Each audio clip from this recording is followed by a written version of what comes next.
આર્તનાદ કરવો પડે। પ્રભુ માટે નિરાધાર થઈને પોકાર પાડી તો જુઓ, અને સાગરની જેમ લહેરાઈને તો જુઓ। ख्वाब कुछ ऐसे हो कि जिंदगी नूर हो जाए। अपनी प्रार्थना में वो दर्द पैदा करो कि प्रभु सिर पर हाथ रखने को मजबूर हो जाए। प्रभु અહીં આપણી વચ્ચે સાક્ષાત આવી બેસે તેનું કોઈ આપણને કિંમત ના હોય, પણ જ્યાં સુધી એનું રટણ કરીએ છે ત્યાં સુધી સારું છે કે પરદે में रहने दो, पर्दा ना उठाओ। पर्दा जो उठ गया तो खुल जाएगा। કહેવાનું છે ઓ શ્યામ હું તમોથી છૂટો પડી ગયો છું। ઓ શ્યામ હું તમોથી છૂટો પડી ગયો છું। મળવામાં તું છું તમને,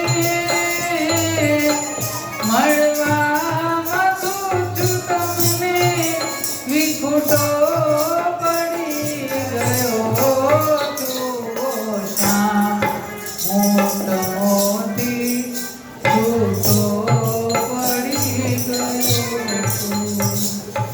તું એવો વાંક છે મારો,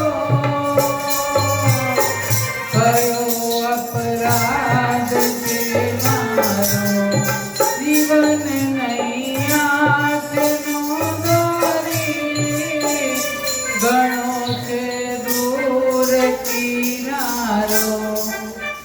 ક્યારે થશો સુકાની તમને પૂછી રહ્યો છું। શ્યામ હું તમોથી છૂટો પડી ગયો છું। એવી જ રીતે ભગવાન પણ ક્ષીરસાગરમાં શેષ સૈયા પર આનંદથી પોઢ્યા છે।